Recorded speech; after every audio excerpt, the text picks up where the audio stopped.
가장 좋은 것을 주시는 주님. 누가복음 11장의 이야기는 굉장히 우리가 익숙히 알려져 있는 이야기죠. 이 누가복음 11장의 이야기는 교회를 다니는 사람들 웬만하면 다 알고 있는 이야기입니다. 구조는 굉장히 간단한데, 그런데 이 간단한 구조이지만 이 말씀을 자세히 들여다보지 않으면은, 주의 깊게 살피지 않으면은 오해할 수 있는 소지가 많은 것이 또 이 본문의 이야기입니다. 오늘 5절에 이렇게 시작합니다. 또 이르시되, 이렇게 시작합니다. 여기 또라는 말은 앞에 이야기가 녹여져 있는 말이죠. 앞에 1절부터 4절까지 읽지 않았지만 1절부터 4절까지 내용은 어떤 내용입니까? 누가복음판 주기도문이 나오고 있습니다. 하늘에 계신 우리 아버지여, 이렇게 시작되는 주기도문이 1절부터 4절까지 기록되어 있습니다. 이 주기도문의 큰 주제가 뭐냐면 일용할 양식이 이 주기도문의 중심 주제입니다. 주기도문이 7개의 문항으로 배치되어 있는데 구조의 이 성경 해석을 할 때 구조를 가지고 하거든요. 그 구조를 볼 때 그 정중앙에 위치한 문장이 뭐냐면 우리에게 일용할 양식을 주옵시고, 이게 가장 중앙에 배치되어 있습니다. 그런 것을 볼 때 이 주기도문의 메인 메시지가 뭐냐? 우리에게 일용할 양식을 달라는 청원이 이 메인 메시지라는 겁니다. 여러분, 그 일용할 양식은 어떤 겁니까? 오늘의 양식을 말하죠. 오늘의 양식. 그런데 히브리 사람들에게는 오늘의 양식이기도 하지만 히브리 사람들에게는 내일의 양식이기도 합니다. 히브리 사람들은 시제가 구별되지 않아서 오늘의 양식 그랬지만 이게 미래의 양식일 수도 있습니다. 근데 성경에 보면은 오늘의 양식을 주심과 동시에 내일의 양식을 주신 때가 있었죠. 광야 백성들이 광야길을 가다가 안식일 전날 만나를 2배로 줬죠. 그러니까 그들은 오늘 양식을 가져왔지만 이 양식이 또 내일의 양식이기도 하죠. 그러니까 여기 일용할 양식이라는 말은 오늘의 양식일 수도 있기도 하지만 내일의 양식, 미래의 양식일 수도 있습니다. 예. 여기 이 주기도문의 첫 번째, 그러니까 이 주기도문의 청원은 뭐냐면 일용할 양식을 구하는 청원인데, 여기서 일용할 양식은 뭘 상징했냐면 그리스도를 상징했습니다. 그리스도, 생명의 떡으로 오신 그리스도, 그것이 주기도문의 청원의 가장 중요한 중심 주제였다는 겁니다. 그런데 주기도문의 첫 머리가 어떻게 시작하죠? 예수께서 이르시되 너희가 기도할 때 어떻게 기도하라고 하면 이렇게 기도하라 하면서 아버지여 이름이 거룩히 여김을 받으시오며, 이렇게 시작합니다. 첫 번째 문장이 아버지라는 문장으로 시작합니다. 이 누가는 거두절미하고 군더더기를 다 떼버리고 아버지라는 이 호칭으로부터 시작해서 주기도문을 열어가고 있어요. 그 강조점이 아버지라는 강조점에다가 강조점을 두고서 이제 주기도문을 풀어가는 거예요. 그러니까 이 주기도문이 누구에게 하는 것이냐, 이 기도가 누구에게 하는 것이냐, 아버지에게, 하늘 아버지, 하나님 아버지에게 드리는 기도를 강조했어요. 그러니까 우리는 이 기도의 강조의, 이 기도의 순서, 이것을 염두에 두고 오늘 본문을 봐야 마지막 결론에서 성령으로 끝나는 이야기가 왜 그렇게 끝났는지를 이해할 수가 있게 돼요.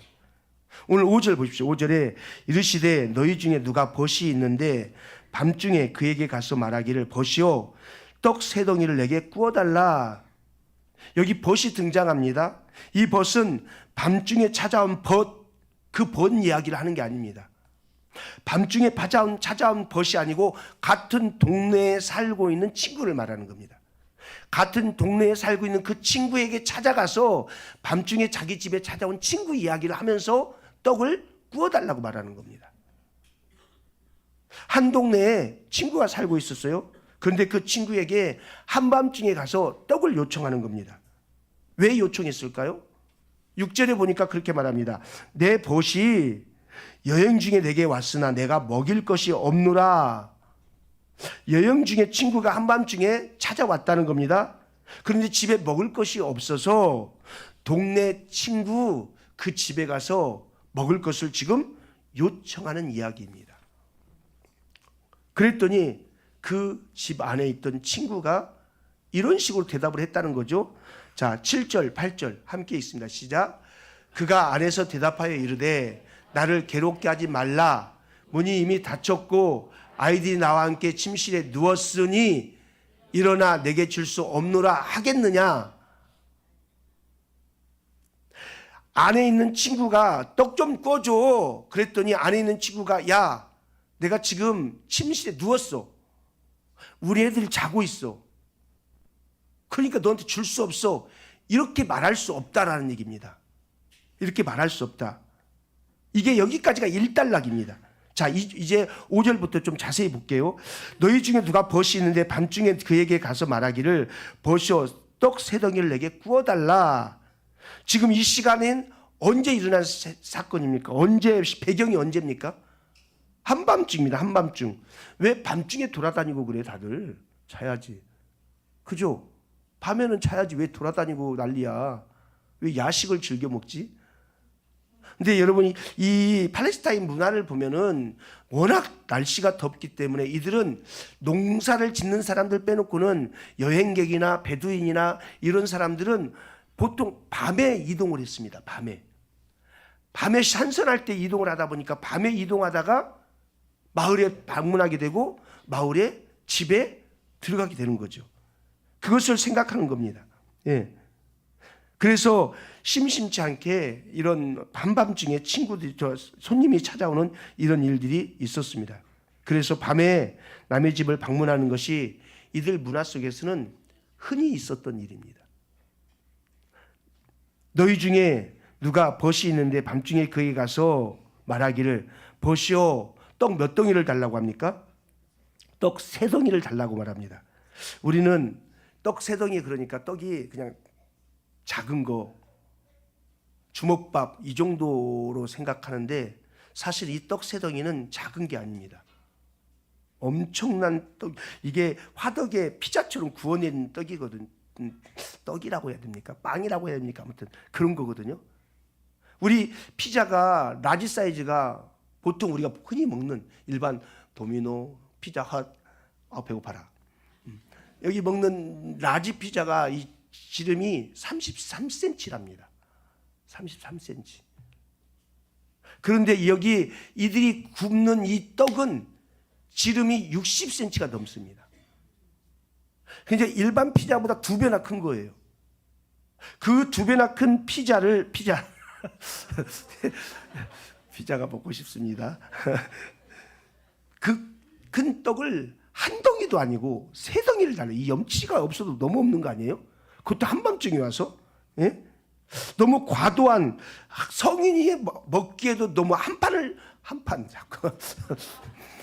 덩어리를 먹어도 성인 혼자서 먹기가 과도한 거예요. 그런데 그것을 세 덩이를 구했어요. 너무 과도하게 구한 거 아닌가? 한밤중에 찾아가지고 배짱도 입은 수지. 좀 심했다 싶지 않습니까? 그런데 이 팔레스타인 지역의 문화를 알면은 이게 결코 과도한 요구가 아니라는 것을 깨달을 수 있어요. 우리는 보통 이 이야기를 밤중에 찾아가서 끈질기게 막 문을 쾅쾅쾅쾅 두드리면서 나올 때까지 막 두드리면서 막 이렇게 구하면은 그러면 어쩔 수 없이 시끄러워 준다 이런 개념을 생각하는데 이 이야기는 여기 성경에 문을 두드렸다는 얘기가 없어요. 문을 두드렸다는 얘기가 없어요. 8절에 보니까 내가 너에게 말하노니 비록 벗됨으로 인하여서는 일어나 주지 아니할지라도 그 간청함을 인하여 일어나 그 요구대로 주리라. 뭐 때문에 준답니까? 벗 때문에 주는 게 아니라 간청 때문에 준답니다. 근데 우리는 간청 그러니까 막 문을 쾅쾅쾅 두드리면서 막 했다 이렇게 생각을 하는 거예요. 근데 여기 간청이란 말은 아나니데야라는 단어인데요. 죄송해요. 제가 원어를 써서 이 단어의 뜻은 어떠냐? 수치를 당하지 않기 위해서 그런 뜻입니다. 수치를 당하지 않기 위해서. 여기 왜 수치라는 개념이 등장했을까? 여기 팔레스타인 사람들, 중동 사람들은 뭐에 익숙했냐면 서로 빌려주고 서로 빌려가는데 별로 허물이 없었어요.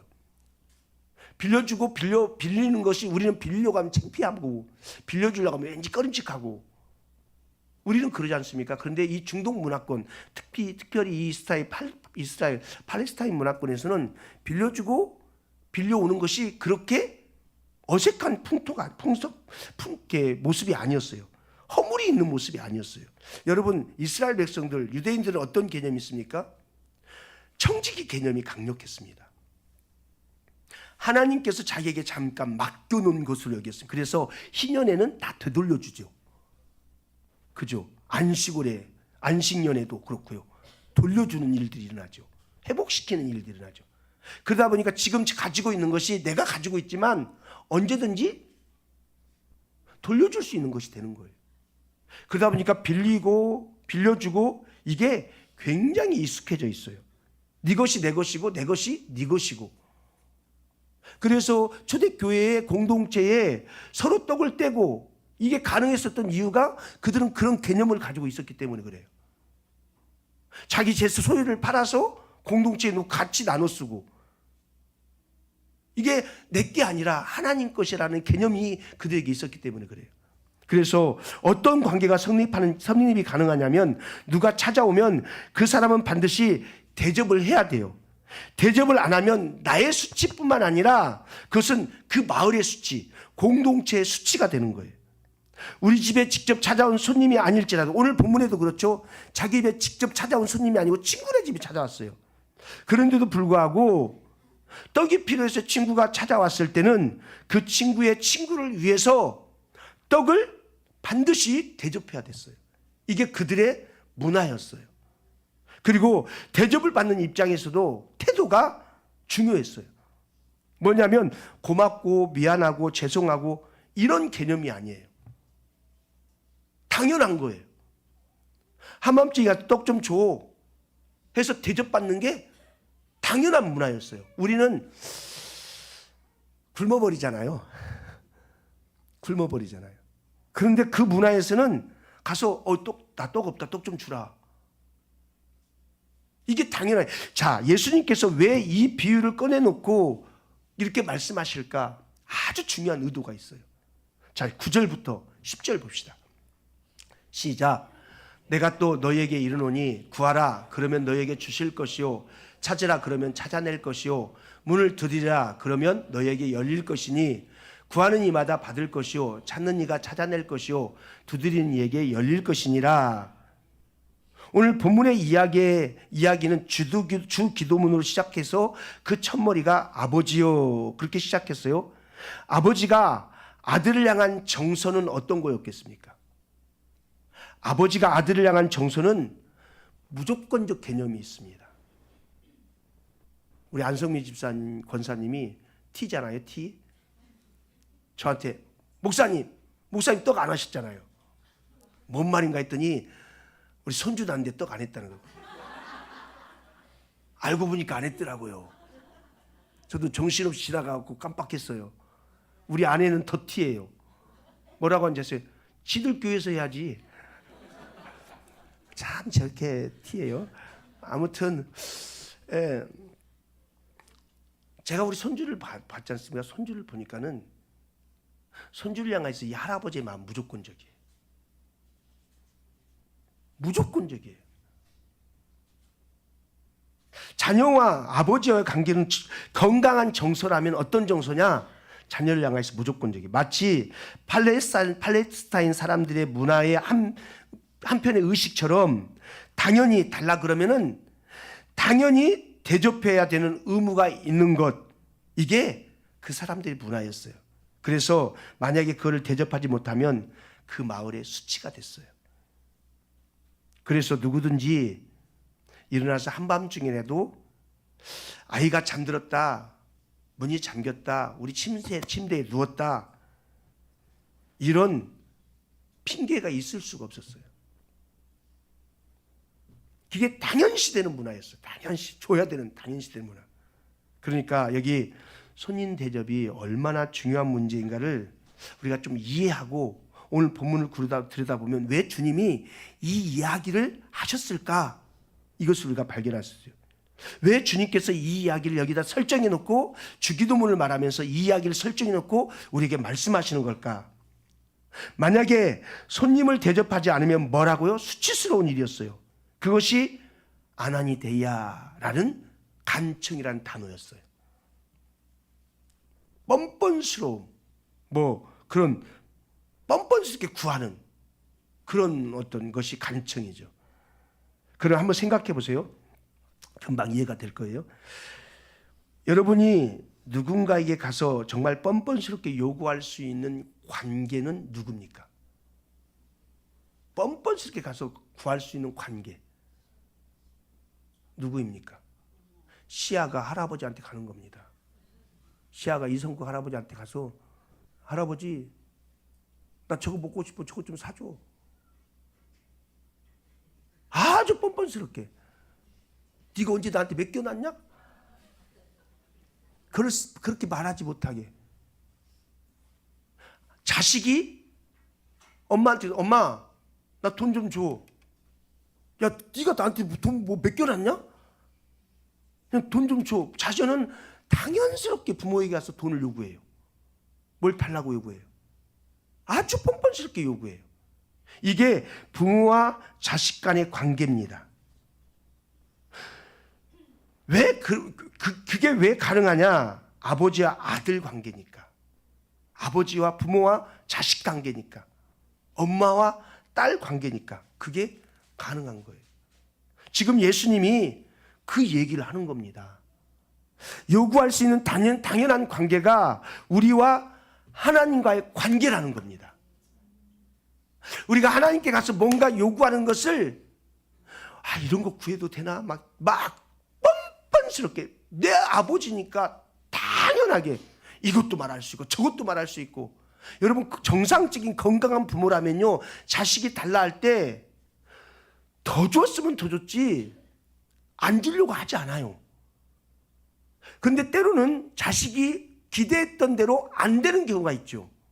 왜냐하면 부모가 정상적인 부모는 이 아이에게 이걸 줬을 때 이 아이가 문제가 생길 것 같고 이 아이가 이것을 갖게 되면 이 아이에겐 더 어려움이 임할 것 같으니까 때로는 있으면서도 유보하거나 기다리는 경우가 있죠. 그러나 그렇지 않다고 한다면 주라고 하면은 달라고 하는 것보다 더 좋은 것으로 더 풍성하게 주고 싶은 것이 정상적인 건강한 부모의 심정이에요. 그런 것처럼 예수님께서 지금 우리와 하나님과의 관계가 그렇다는 겁니다. 그러니까 너희는 하나님 아버지께 가서 구하라, 찾으라, 두드리라 그렇게 말씀하는 겁니다. 그러면서 이렇게 말씀하십니다. 11절 12절 시작. 너희 중에 아비된 자로서 누가 아들의 생선을 달라 하는데 생선 대신에 뱀을 주며 알을 달라 하는데 정갈을 주겠느냐? 보세요. 그 뒤 내용도 볼까요? 너희가 악할지라도 좋은 것을 자식에게 줄 줄 알거든 하물며 너희 하늘 아버지께서 구하는 자에게 성령을 주시지 않겠느냐? 결론적으로 무슨 말입니까? 좋은 것을 주신다는 겁니다. 좋은 것을. 자식을 뭘 달라 할 때 정상적인 부모는 더 좋은 것을 주고 싶은 것이 부모라는 겁니다. 그런 것처럼 하나님 아버지 입장에서도 너희가 달라 하면 너희가 뻔뻔스럽게 구해도 한밤중에 와서 구해도 핑계대지 않고 내가 너희에게 준다. 이것을 말씀하기 위해서 이 이야기를 끌고 들어온 거예요. 그런데 여기 보니까 더 좋은 것이라고 했는데 그 좋은 것이 뭐라고 했습니까? 성령 그렇게 말했습니다. 우리는 이 설교를 수없이 들었습니다. 여러분 성령은 예수님께서 십자가에서 죽으시고 부활 승천하셔야 오는 것이 성령입니다. 그 말은 가장 소중한 하나님께 가장 소중한 아들을 줘서라도 너에게 가장 좋은 것을 주려고 내가 그런다 라는 하나님의 마음입니다. 더 좋은 것으로 하나님은 우리에게 주고 싶어 한다는 겁니다. 근데 그 좋은 것이 성령, 내 아들을 죽여야 가는 성령 그렇게 말씀하는 겁니다. 여러분, 그러니까 여러분, 자기의 가장 값지고 소중한 아들을 죽여야 발생되는 성령을 우리에게 주신다는 것은 성령 안에 좋은 것이 다 담겨져 있다는 겁니다. 이게 여러분 감동이 별로 안 되시군요. 저는 이게 감동이, 제가 설교를 이게 목요일쯤에 제가 이 원고를 어느 정도 분석을 했었기 때문에 어제 제가 이 기도를 하는데 제 안에 막 불이 탔습니다. 어젯밤에 엎드려서 기도를 하는데 이 성령 안에 이 좋은 것이 다 들어있다는 게, 여러분 성령 안에 주님께서 좋은 모든 것을 담아놨습니다. 성령을 주신다는 것은 좋은 것을 우리에게 다 주신다는 겁니다. 이럴 때는 아멘이 천장이 찢어지도록 해야 돼요.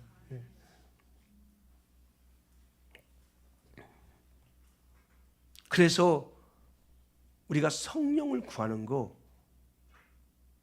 굉장히 중요합니다. 성령 안에 모든 것이 다 있다. 왜 구하지 않느냐? 왜 두드리지 않느냐? 왜 찾지 않느냐? 우리는 성령을 받으면 약간 이런 이상한 은사주의 그런 쪽으로 치우친다고 생각해서 그런지, 성령 하면은 있기는 해야 되는데 성령 하면 내가 좀 이상한, 그래서 이렇게 좀 이렇게 밀어내나?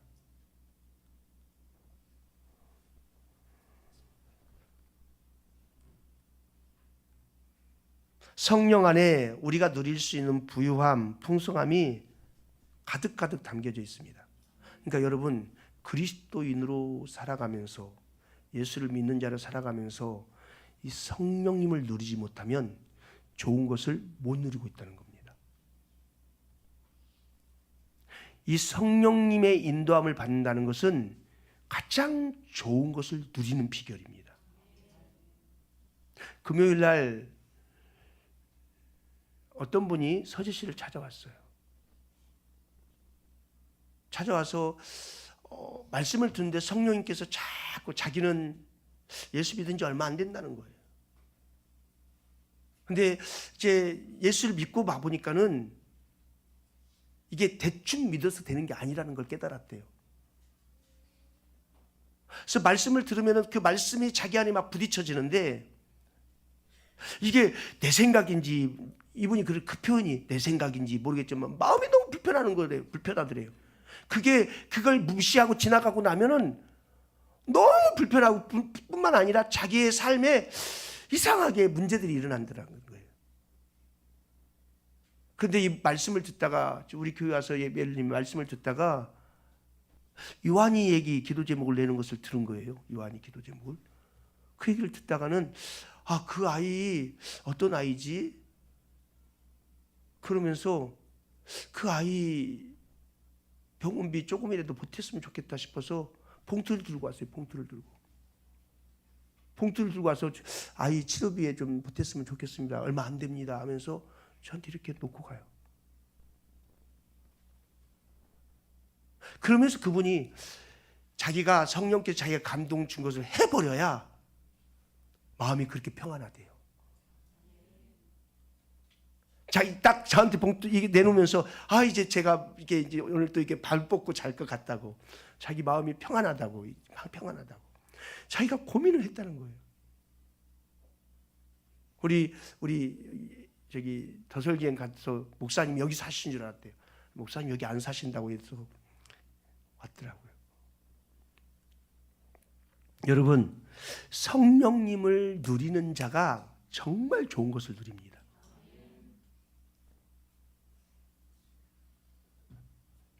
그 성령님을 왜 구하지 않느냐? 왜 두드리지 않느냐?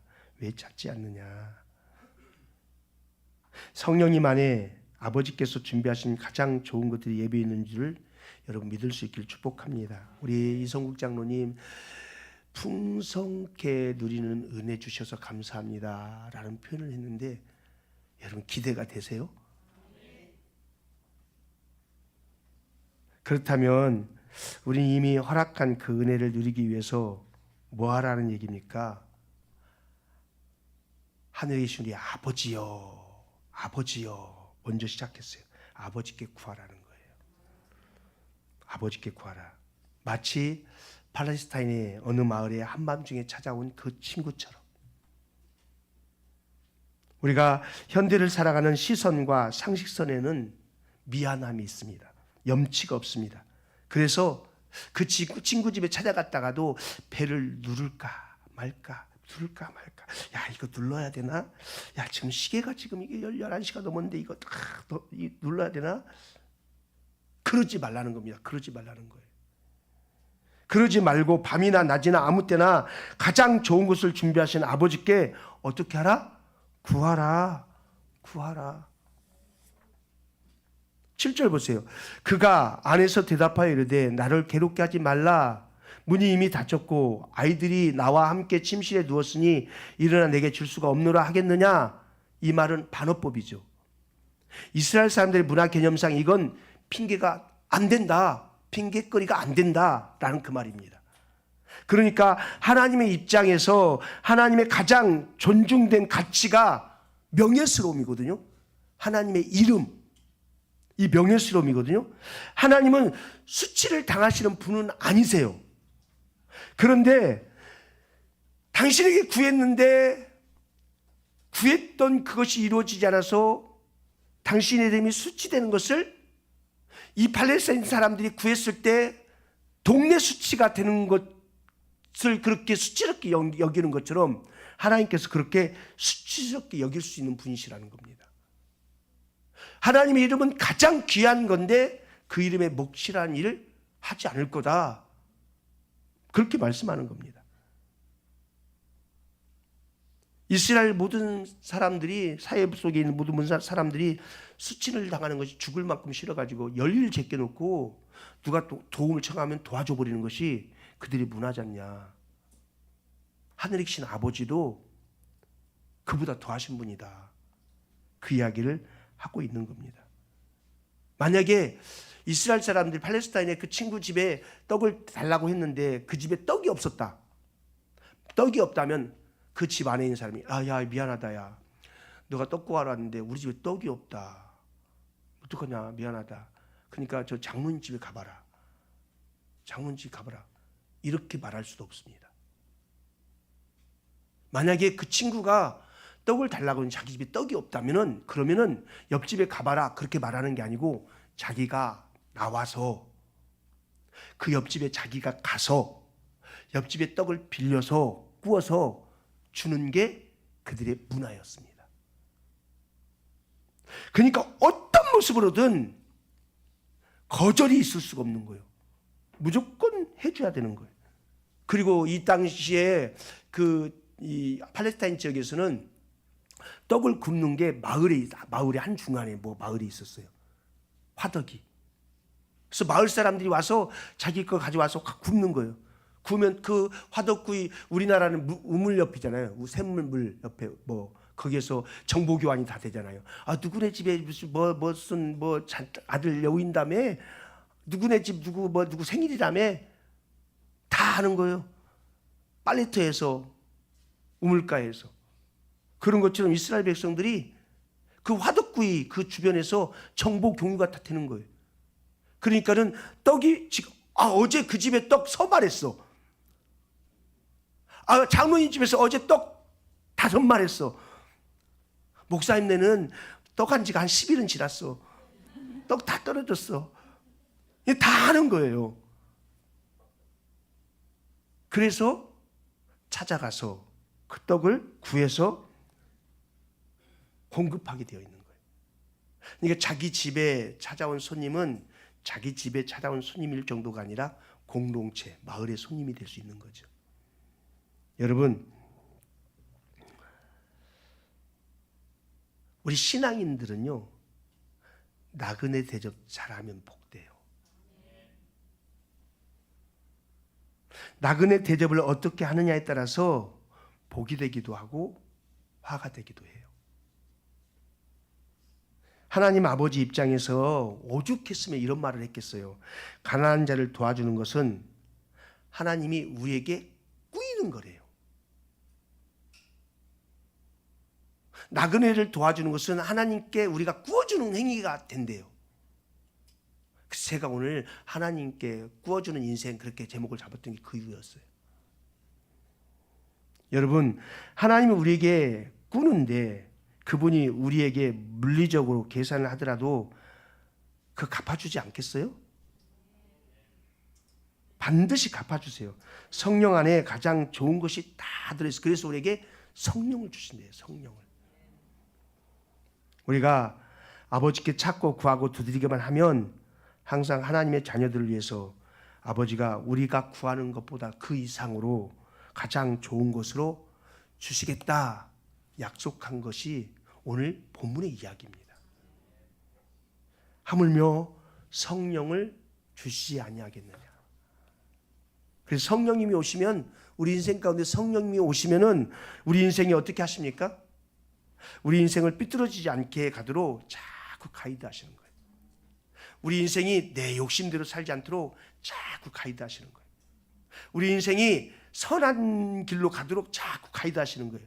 우리 인생이 하나님 뜻에 맞도록 살도록 하기 위해서 자꾸 가이드하시는 거예요. 그래서 성령님께서 자꾸 우리 마음에 자꾸 말씀하시는 거예요. 말씀을 듣다가도 말씀하시고, 기도하다가도 말씀하시고, 차를 타고 가다가도 말씀하시고, 아침에 눈을 뜨다가도 말씀하시고, 자꾸 성령님께서 말씀하셔서 우리가 가장 좋은 인생, 가장 복된 인생 살도록 하기 위해서 우리를 가이드해 가세요. 이게 성령님이세요. 그러니까 여러분, 적어도 예수를 믿는 하나님의 사람은 성령님이 그 안에 찾아오셔서 그를 주관하고 계시다는 걸 믿고 아침에 눈을 때 성령님 오늘도 저를 잘 인도해 주세요. 그리고 친구를 만날 때도 성령님 제가 친구 만나러 가는데 친구와 어떤 대화해야 될까요? 성령님 제가 오늘 직장에 가서 이런 일이 있는데 제가 어떻게 그 일을 처리할까요? 이게 성령님께 구하는 성령님 안에 좋은 게 다 있다니까요. 제가 금요일 날 얘기했나요? 제가 어느 날 저녁 기도의 시간에 기도를 하고 있는데 제 마음 안에 염려되는 사람들이 몇 명 있습니다. 우리 성도들 중에 그 이름을 생각하면 막 염려가 되는 거예요. 그 이름을 생각하면 막 마음이 답답한 거예요. 그 이름을 생각하면 막 마음이 안타까운 거예요. 어떡하나. 그런 사람이. 그래서 제가 그거를 저거 어떡하나. 막 그러고 있는데 기도하는데 갑자기 제 속에 성령께서 야, 너 왜 그걸 기도하지 않냐? 왜 너 그 사람이 그 염려하는 것을 너 기도 안 하냐? 네가 그렇게 안타깝게 여기는 그 사람을 위해서 왜 기도하지 않니? 이게 제게 강력하게 들어왔어요. 그래서 제가 그 이름을 부르면서 기도하기 시작했어요. 그 이름을 부르면서 기도하는데 기도가 풀어지기 시작하는 거예요. 하나님은 기도하면 염려로 해서 키를 한 잔 더 클 수 있게 하겠느냐? 못한다.